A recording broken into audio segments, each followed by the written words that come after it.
আসসালামু আলাইকুম প্রিয় দর্শক, এর আলাপচারিতায় আপনাদের সকলকে আমন্ত্রণ জানাচ্ছি।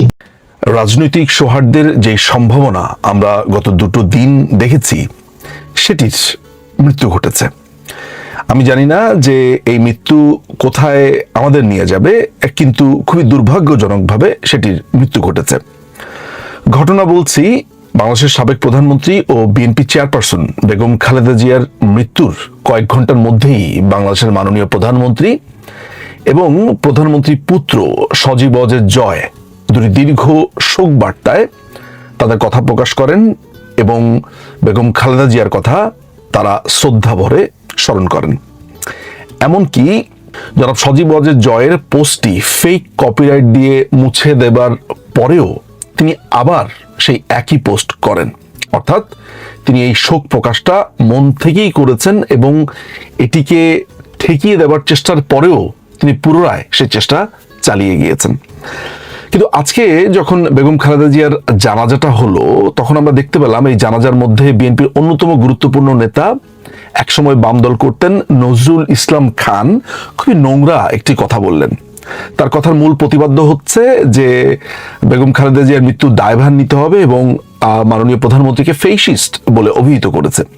এই পুরো ঘটনাটির মধ্য দিয়ে একটি ব্যাপার খুবই পরিষ্কার, সেটি হচ্ছে যে বাংলাদেশ আওয়ামী লীগ যেই সৌহার্দ্য, যে রাজনৈতিক শিষ্টাচার, যে চমৎকার পলিটিক্সের একটি উদাহরণ সামনে নিয়ে এসেছে, যে নজির তৈরি করেছে, সেটিকে সম্পূর্ণভাবে নস্যাৎ করে দেওয়া হলো। এবং এরই মধ্য দিয়ে ধরে নেওয়া যায় যে নজরুল ইসলাম খানের পুরো বক্তব্যটির যেই টোন, সেটি বিএনপির বক্তব্য। আমি নিশ্চিত যে এই বক্তব্য লেখার পর নিশ্চিতভাবে দলীয় যারা গুরুত্বপূর্ণ নেতৃবৃন্দ রয়েছে তাদেরকে দেখানো হয়েছে, তারা অ্যাপ্রুভড করবার পরই এই বক্তব্য নিশ্চয়ই পাঠ হয়েছে। আমি অন্ততপক্ষে সেটিই মনে করি। আমাদের দলীয় নেতাকর্মীদের প্রতি বাংলাদেশ আওয়ামী লীগের পক্ষ থেকে একটা কড়া ইনস্ট্রাকশন ছিল, সেটি হচ্ছে যে বেগম খালেদা জিয়ার এই মৃত্যুকে একটি মৌলিক ব্যথা বা শোকের একটি আবহ হিসেবে দেখা।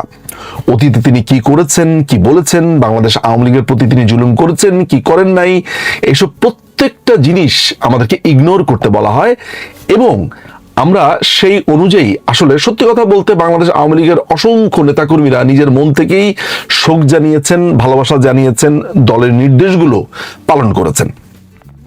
কিন্তু প্রতিউত্তরে আমরা কি দেখলাম? প্রতিউত্তরে আমরা দেখলাম যে বিএনপি এই অবস্থানে গেছে। শুধু বিএনপির এই নেতাই না, বিএনপি ঘেঁষা অনেক লেখক, ব্লগার যারা ভিডিও বানান, লিখেন, বলেন, তাদের মধ্যে একটা অদ্ভুত ব্যাপার লক্ষ্য করেছি, সেটি হচ্ছে বেগম খালেদা জিয়াকে স্মরণ করতে গিয়ে, তার প্রতি শোক জানাতে গিয়ে মাননীয় প্রধানমন্ত্রীর নাম সামনে এনে নোংরামো করছেন।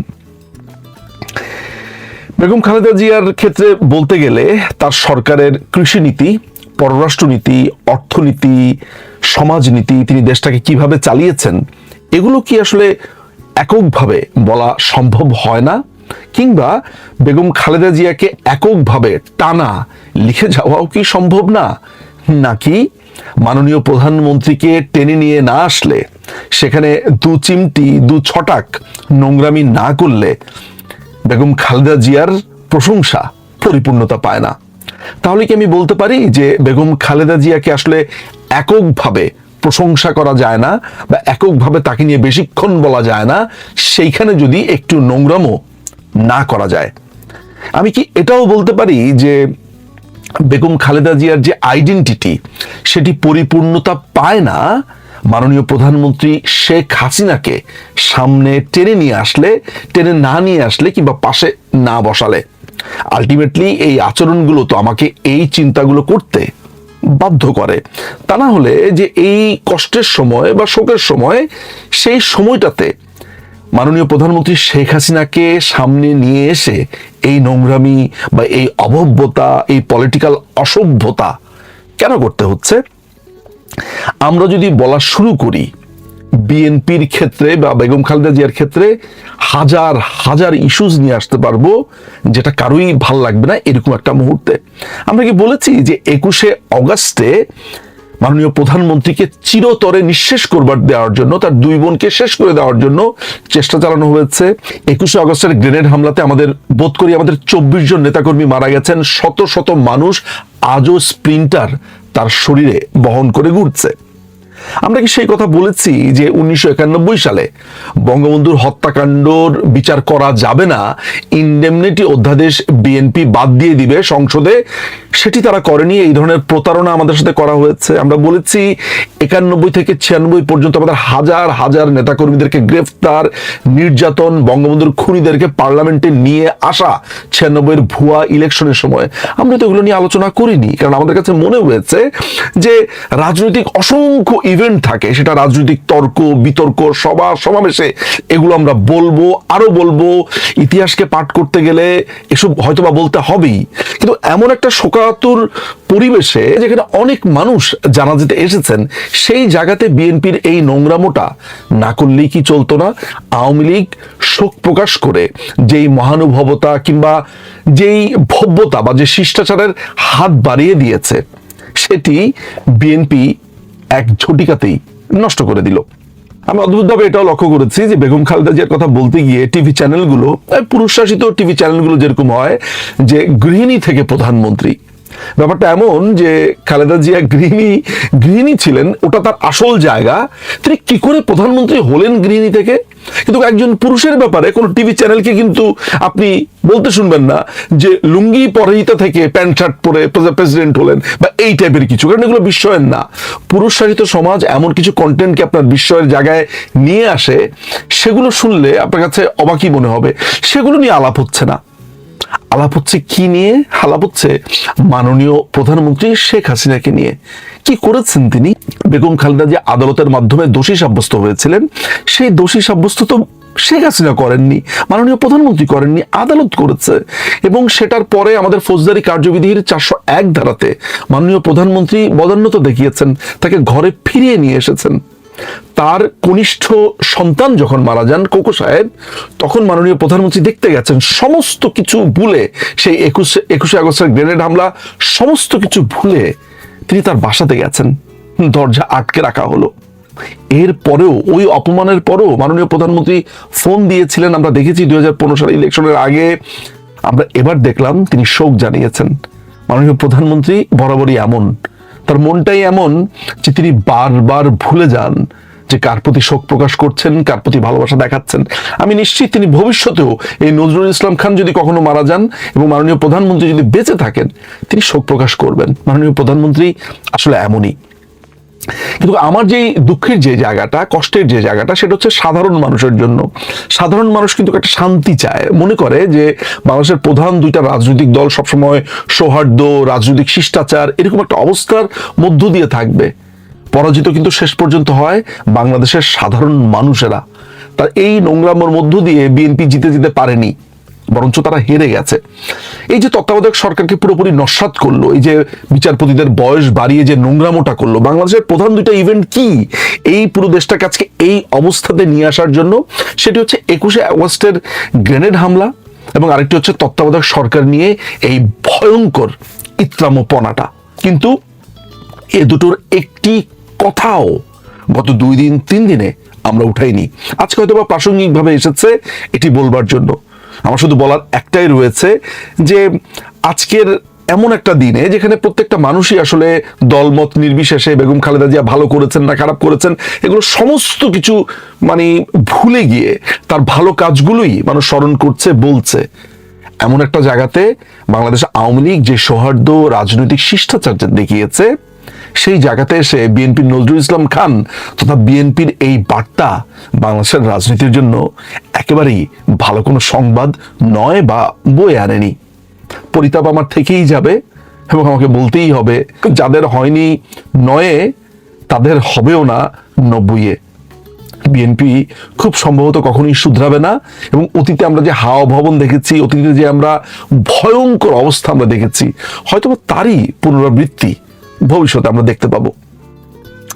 এই কথাগুলো বলবার জন্যই আজকে ভিডিও করেছি। আমার মনে হয় সাধারণ মানুষরা এই ব্যাপারগুলো ভাবতে পারেন, এই নোংরামি, এই রাজনৈতিক অভব্যতার শেষ কবে হবে। ইনকিলাব মঞ্চের মুখপাত্র ওসমান হাদী হত্যায় প্রধান সন্দেহভাজন ফয়সাল করিম মাসুদ এবং তার মোটরসাইকেল চালক আলমগীর শেখকে নিয়ে 2.5 সপ্তাহ ধরে গুঞ্জন নাটকের শেষ নেই। হাদী গুলিবিদ্ধ হওয়ার কয়েক ঘন্টা না যেতেই সরকার সমর্থকদের একটি অংশ ফয়সাল ও আলমগীরের ভারতে পালানোর তথ্য ছড়িয়ে দেন। তবে মামলার তদন্তকারীরা মুখে এঁটেছিলেন কুলুপ। শেষ পর্যন্ত শাহবাগে ইনকিলাব মঞ্চের চাপের মুখে হঠাৎ করে পুলিশ মেনে নেয় সরকার সমর্থকদের পুরানো দাবি। 28 ডিসেম্বর একটি বড় সড় সংবাদ সম্মেলন করে ডিবি পুলিশ যে চিত্রনাট্য পেশ করলো তা মার্বেল মুভির চেয়ে কম নয়। তারা জানালো ফয়সাল ও আলমগীর কিভাবে কোন রুট দিয়ে ভারতে পালালো, কিভাবে তাদের পুত্তি ও স্বামী নামে দুই ভারতীয় নাগরিক সাহায্য করলো এবং কিভাবে মেঘালয় পুলিশ তাদের গ্রেপ্তার করলো। পুলিশের তথ্যের নির্ভুলতা দেখে সাধারণ মানুষ ভেবেছিল হয়তো জেমস বন্ড বা শার্লক হোমস বাংলাদেশের ডিবি অফিসে ইন্টার্নশিপ করছেন। কিন্তু জবনিকাপাত হলো তখন যখন বিএসএফ এবং মেঘালয় পুলিশ এক প্রেস বিজ্ঞপ্তিতে পরিষ্কার জানালো এমন কোনো লোক তাদের ওখানে ঢোকেনি আর কাউকে তারা গ্রেপ্তারও করেনি। বাংলাদেশের পুলিশ যাকে গ্রেপ্তার বলে ঘোষণা দিচ্ছে, প্রতিবেশী দেশ বলছে তারা সেই মানুষের নামই শুনেনি। বিষয়টি এমন, পুলিশ যেন ভার্চুয়াল রিয়ালিটির কোনো গেম খেলছিল যেখানে তারা ভারতকে একটি লেভেল হিসেবে ব্যবহার করেছে। যখন বাংলাদেশের ডিবি পুলিশ ভারতের কারাগারে খুনিদের খুঁজছে, ঠিক তখনই 30 ডিসেম্বর সোশ্যাল মিডিয়ায় হাজির হলেন স্বয়ং ফয়সাল করিম মাসুদ। পরদিন আরো একটি ভিডিও প্রচার হয় তার। 4 মিনিট 1 সেকেন্ডের প্রথম ভিডিওতে তাকে দেখা গেল একটি খয়েরি রঙের হুডি পরা অবস্থায়। ভিডিওতে ফয়সাল দাবি করেন তিনি বর্তমানে দুবাইয়ে অবস্থান করছেন। হাদির সঙ্গে ব্যবসায়িক প্রয়োজনে যোগাযোগ হয়েছিল বলে দাবি করেন।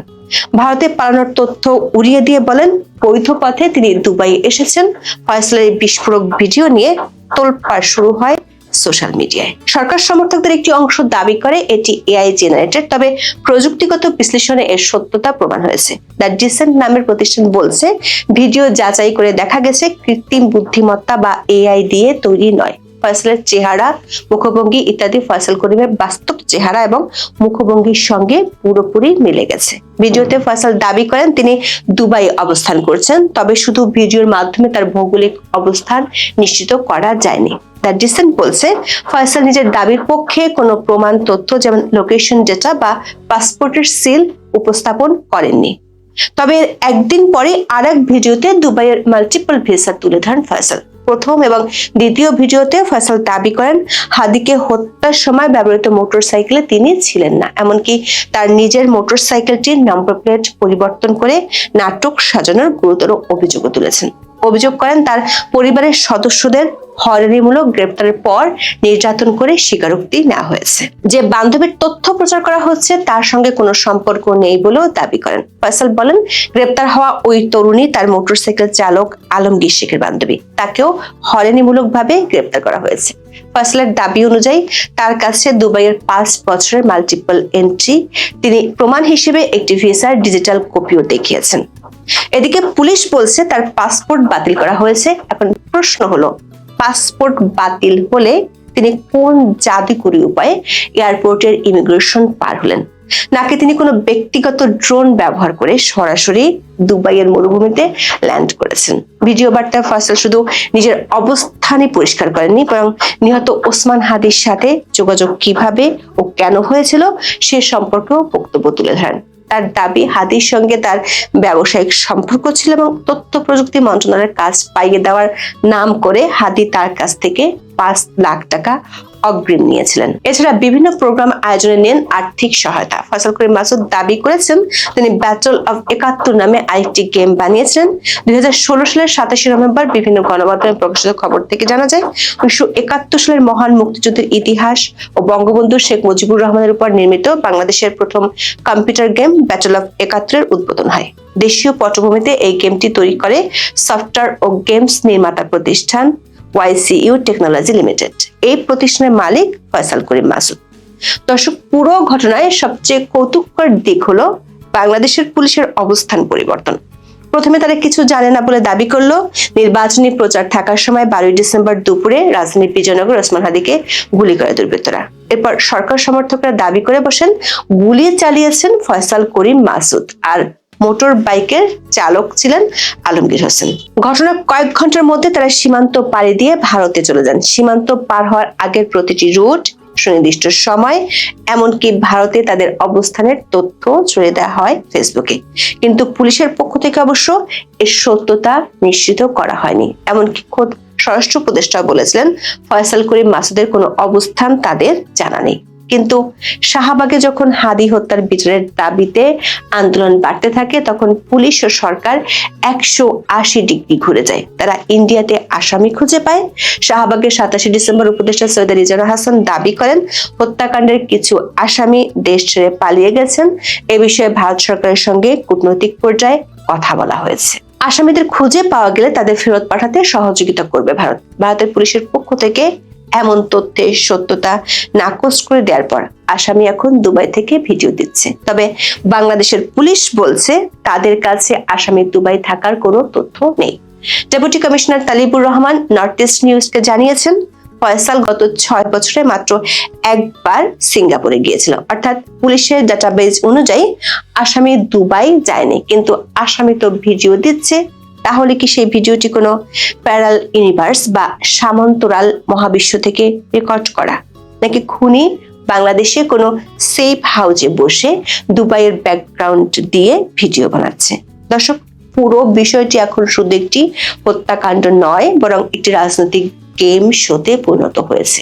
সরকার সমর্থকরা দাবি করছে এটি ভারত ও আওয়ামী লীগের ষড়যন্ত্র। উপদেষ্টা নাহিদ ইসলাম বলেছিলেন দিল্লি থেকে সব পরিকল্পনা হচ্ছে। আবার অভিযুক্ত ফয়সাল বলছেন তাকে ফাঁসানো হয়েছে এবং এর পেছনে জামাত ইসলামের হাত থাকতে পারে। এসব নাটক আর গুজব ছড়ানোর মধ্যেই ভিডিও বার্তা নিয়ে হাজির হলেন ফয়সাল। তার উল্টো অভিযোগ, প্রকৃত খুনিদের রক্ষার জন্য তাকে পরিবার সহ ফাঁসানো হয়েছে। দুবাইয়ের ভিসা তুলে ধরে বলেছেন ঘটনার পর বৈধ পথেই তিনি বাংলাদেশ ছাড়েন। তার নামে ইস্যু করার চেকগুলো নিজের ব্যবসায়িক অংশীদারদের বলেও দাবি করেন। ফয়সাল বলেছেন অনেক আগে থেকে তিনি সফটওয়্যার বিজনেস করছেন। আওয়ামী লীগ সরকার পতনের পর ব্যবসায়িক মন্দা কাটাতেই সাহায্য চান হাদিস, আর ডোনেশনের বিনিময়ে মন্ত্রণালয়ের কাজ পাওয়ার প্রতিশ্রুতিও পান। ঘটনার দিনেও তিনি গিয়েছিলেন ব্যবসায়িক স্বার্থে। এরপর তাকে উদ্দেশ্যমূলকভাবে ফাঁসিয়ে দেওয়া হয়েছে। দর্শক, ফয়সালের দাবি সত্যি হলে তিনি বর্তমানে দুবাই অবস্থান করছেন। প্রশ্ন হলো, হাদি হত্যার পরপরে তাকে নিয়ে তোলপাড়ের মধ্যে বৈধ ভিসায় তিনি কিভাবে বাংলাদেশ ছাড়লেন? পুলিশ যদি সত্যি ফয়সালের পাসপোর্ট বাতিল করে থাকে, তবে তিনি কিভাবে বিদেশে গেলেন তা এক বিরাট রহস্য। সরকার সমর্থকদের দাবি অনুযায়ী তিনি বাংলাদেশ থেকে ভারতে গিয়ে থাকলে সেখান থেকে দুবাই যাওয়া এক কথায় অসম্ভব, কারণ সেক্ষেত্রে ভারতীয় ইমিগ্রেশনের ছাড়পত্রের প্রয়োজন হতো। এমন একটি স্পর্শকাতর ঘটনায় ভারতীয় কর্তৃপক্ষ তাকে দুবাইয়ে যেতে সাহায্য করলে সেটা হবে নিজেদের পায়ে কুড়াল মারার মতো ঘটনা। তাহলে বাংলাদেশের বিমানবন্দর ব্যবহার করে কি করে দুবাই গেলেন ফয়সাল? কেউ কেউ মনে করছেন ফয়সাল হয়তো দেশে থেকে এই বার্তা দিচ্ছে। সেক্ষেত্রে ওঠে বড় ধরনের প্রশ্ন, সরকার যেভাবে তাকে হন্য হয়ে খোঁজার দাবি করছে, তার মধ্যে কোনো ব্যক্তির কি দেশে এতদিন পালিয়ে থাকা সম্ভব? আর যদি পালিয়ে থাকবেন তাহলে প্রকাশ শেষে কেন পাল্টা চ্যালেঞ্জ ছুড়ছেন? আর যদি তিনি দেশেই থাকেন তবে পুলিশের নাকের ডগায় বসে তিনি কিভাবে ভিডিও আপলোড করছেন তা আরো বড় রহস্য। ঘটনার পর থেকে বহু অস্পষ্টতা, সরকার সমর্থকদের অতি উৎসাহী গোয়েন্দা তৎপরতা এবং শাহবাগের নতুন করে উত্তেজনার সংক্রমণের মাঝে ফয়সালের ভিডিও যোগ করেছে সত্যিকারের ড্রামা। এই ভিডিও নিয়ে দুদিনেও নিশ্চুপ আইন শৃঙ্খলা বাহিনী, সরকার সমর্থকরা দিচ্ছেন শীতনিদ্রা। শেষ পর্যন্ত কি এই খুনের রহস্য উন্মোচিত হবে, নাকি এটি ভারত বনাম দুবাই টক্সিন গেমের আড়ালে চাপা পড়ে যাবে? সময় হয়তো বলবে। কিন্তু আপাতত এই বিভ্রান্তকর পরিস্থিতি দেখে আমাদের একটাই গান মনে পড়ে, কোথায় পাবো তারে যে আসামি ভিডিও দেয় ওপারে। আসসালামু আলাইকুম দর্শক, বিএনপি চেয়ারপারসন বেগম খালেদা জিয়ার মৃত্যুতে চারদিকে সারা দেশে এবং দেশের বাইরে থাকা শুধু বাংলাদেশের মানুষ নয়, তাকে যারা চিনতেন দেশ বিদেশের সমস্ত মানুষ শোকে শোকাহত। এবং নিশ্চিতভাবেই সবাই গত একটা মাস তার উপরেও খুব দুশ্চিন্তায় ছিলেন বেগম খালেদা জিয়া। অনেকেই ধরে নিয়েছিলেন তিনি বোধহয় শেষ যাত্রার পথে আছেন। জানতেন অনেকেই যে তাকে আর ফেরানো যাবে না, সেই সংকটময় পরিস্থিতিতে তিনি ছিলেন।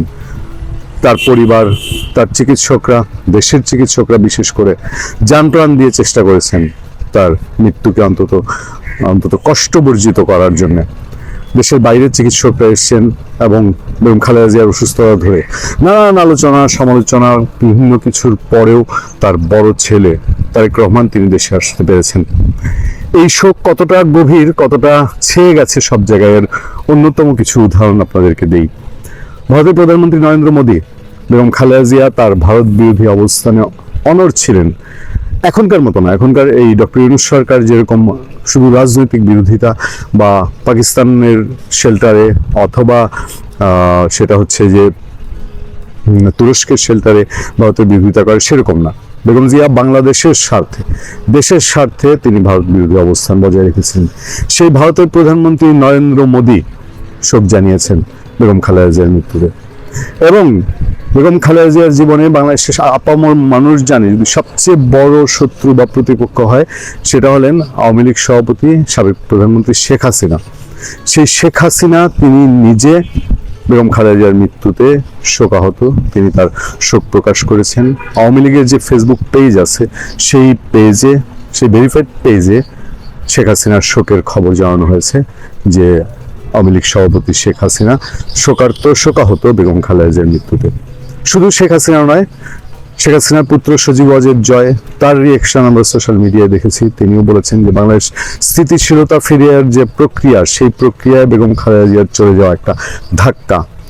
এটা খুবই গভীর একটি কথা যে এখন বাংলাদেশের মানুষের চোখের সামনে আর কোনো বিকল্প ছিল না। এই বেগম খালেদা জিয়া, তারেক রহমান তাদের হাত ধরে যে অতই গভীরে পড়ে যাওয়া বাংলাদেশ, সেই বাংলাদেশকে অন্তত উঠে দাঁড়ানোর জন্য রাজনৈতিক প্রতিপক্ষ রাজনৈতিক বিরোধিতা হতেই থাকবে, কিন্তু সেইটুকু হওয়ার ফিল্ড তৈরির জন্য হলেও বেগম খালেদা জিয়া এবং তারেক রহমানের এই দেশের হাল ধরা জরুরি ছিল। সেটি তারা ধরেছেন। আমি নির্বাচন দিয়ে সরকার গঠন করে ধরা বলবো না, মানে এই দেশ গার্জিয়ানহীন হয়ে পড়েছিল। সেই গার্জিয়ানহীনতার জায়গায় ন্যূনতম হলেও একটা শূন্যতা পূরণের সুযোগ তৈরি হয়েছে। এবার যদি বলি শেখ হাসিনা এবং সজীব ওয়াজেদ জয় নয়, শুধু সারা বাংলাদেশে যারা খালেদা জিয়ার বিচার চায়, খালেদা জিয়ার ফাঁসি চায়, খালেদা জিয়ার ক্ষতি চেয়েছে, আওয়ামী লীগ সরকারের সময়ে বেগম খালেদা জিয়াকে জেলে রাখা হয়েছে। জেল জীবনকে তো আর কোনো কিছু দিয়ে ব্যাখ্যা করা লাগে না। তিনি একরকম এতিমের মতো থেকেছেন, আপন সন্তানদের কাছে যেতে পারেন নাই। সেই আওয়ামী লীগের সারা দেশের আপামর নেতাকর্মীরা সোশ্যাল মিডিয়ায় চোখ খুললে দেখবেন আওয়ামী লীগের পরিচিত মুখ মফস্বল এলাকায়, জেলা সদরে, মানে উপজেলা সদরে, জেলা সদরে, ইভেন আওয়ামী লীগের কেন্দ্রীয় অনেক নেতৃবৃন্দ তারা সোশ্যাল মিডিয়ার মাধ্যমে বেগম খালেদা জিয়ার এই চলে যাওয়া নিয়ে শোক প্রকাশ করছেন। এবং এটা বাংলাদেশে একটা নতুন দৃষ্টান্ত, মানে মৃত্যু যে কিভাবে মানে অনেক কিছুকে ভুলিয়ে দিতে পারে, যে মৃত্যুর সঙ্গে কোনো হিসাব নিকাশ কাজ করে না, কোনো কিছু তুলনা নাই। সেটাই বেগম খালেদা জিয়া চলে যাওয়ার মাধ্যমে এবং আওয়ামী লীগের নেতা কর্মীদের শোক প্রকাশের মাধ্যমে আমরা খুব স্পষ্টভাবে বুঝতে পারছি বা দেখতে পাচ্ছি। এই সহমর্মিতা, এই সহানুভূতিটা যদি জীবন দশায় থাকে, আওয়ামী লীগের ভবিষ্যতেও যারা আওয়ামী লীগ পলিটিক্স করবে, বিএনপি পলিটিক্স করবে, তাদের মধ্যে যদি জীবনে বেঁচে থাকতে এই সহমর্মিতা সহনশীলতা থেকে থাকে, তাহলে সেটাই অনেক কিছু হতো। আমার খুব আফসোস থেকে যাবে। আমি সবসময় দেখবেন অনেক আলোচনায় বলেছি যে বেগম খালেদা জিয়া এবং শেখ হাসিনার ঐক্য সেই 90-এর স্বৈরাচার বিরোধী আন্দোলনে, সেই সময়ই তাদের শুধু একসঙ্গে থাকার ছবি আছে, আর সেনাকুঞ্জে 2-1টা প্রোগ্রামের ছবি আছে। সেই ছবি যদি স্থায়ী হতো, এখন একজন চলে গেছেন, আর সেই আফসোস আমার সারা জীবনই থেকে যাবে যে এই দুইজনকে জাতীয়ভাবে, জাতীয় কোনো ইস্যুতে একসাথে পাওয়া যায়নি। যাক, আওয়ামী লীগের মানুষজনের অন্তত ইন্ডিভিজুয়ালি তারা যে বেগম খালেদা জিয়ার জন্য শোক প্রকাশ করছেন, এটা নিশ্চয়ই খুব সিগনিফিক্যান্ট। ধরে নিলাম যে এর ভেতরে কোনো অন্য পলিটিক্স কিছু থাকতে পারে, অন্য পলিটিক্স কিছু না কিছু থাকতে পারে, কারণ পলিটিক্যাল লোকজন পলিটিক্যাল একটা চিন্তা ভাবনা থাকতেও পারে, কিন্তু তারপরেও এটা একটা বিরল দৃষ্টান্ত। ভালো থাকবেন, সুস্থ